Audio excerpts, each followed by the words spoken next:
शेर अक्सर जंगल या जू में दिखाई देता है, लेकिन शेर अगर शहरों की जानिब आ जाए तो इंसानों में खौफ का माहौल पैदा होना लाजमी है। नांदेड़ के भोकर तालुके के भूसी गांव में भी ऐसा ही एक मामला पेश आया। महकमे जंगलात को खबर मिली कि इस इलाके में शेर मवेशियों को मार रहे हैं। महकमे जंगलात ने सैटेलाइट के सहारे तहकीक शुरू की। शेर को गिरफ्त में लेने के लिए पहुंची महकमे जंगलात की टीम को शेर का छोटा बच्चा हाथ लगा।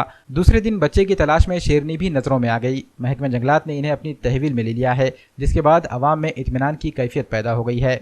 श्रीधर गोविंदराव कोळे, वन परिक्षेत्राधिकारी नांदेड। काल भोसे येथे आम्हाला बिबट्याचं पिल्लू आढळल्याची माहिती मिळाल्यावरून तात्काळ मी घटनास्थळी हजर झालो आहोत। इथं आल्यानंतर सर्वेक्षण केल्यानंतर आम्हाला असं आढळलं की एक छोटं पिल्लू होतं नर जातीचं।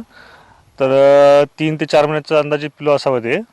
तर त्याची मादी बिबट्या इथेच परिसरामध्ये असल्याचे आम्हाला त्याचे इनडायरेक्ट साइन्स आढळून आले। त्यासाठी आम्ही ते दोन्हीची मादी आणि त्याचं पिल्लू या दोघांची भेट करून त्याचं आम्ही ठरवलं। त्यानुसार आम्ही प्लॅनिंग केलं आहे। त्यानुसार आम्ही काल या ठिकाणी आमची सगळं पूर्ण एरिया कॉर्डन ऑफ करून त्या ठिकाणी आम्ही 3 ते 4 ट्रॅप कॅमेरे आम्ही इन्स्टॉल केले होते।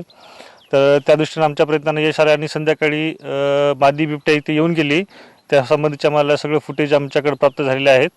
तर त्याचं एक छोटंसं पिल्लू काल आढळलं होतं, ते पिल्लू आपल्याला सापडलं आहे। पण आज या ठिकाणी याच परिसरामध्ये या क्षेत्रामध्ये दुसरं पिल्लू असल्याची पण बातमी मला गावकऱ्याकडून समजली। त्यानंतर आम्ही आज दुसरं पिल्लू पण त्या ठिकाणी त्याची मादी जी आहे त्याची भेट घालून देण्याचा आम्ही पुरेपूर प्रयत्न करत आहोत।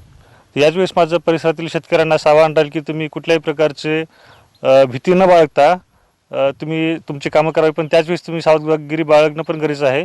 जसं की शेतामध्ये जाताना तुम्ही एकट्याने शक्यतो फिरू नये। त्याचप्रमाणे खाली वाकून काम करताना पण आजूबाजूचा परिसर बघूनच तुम्ही खाली वाकून काम करायचं सावधगिरी बाळगावी।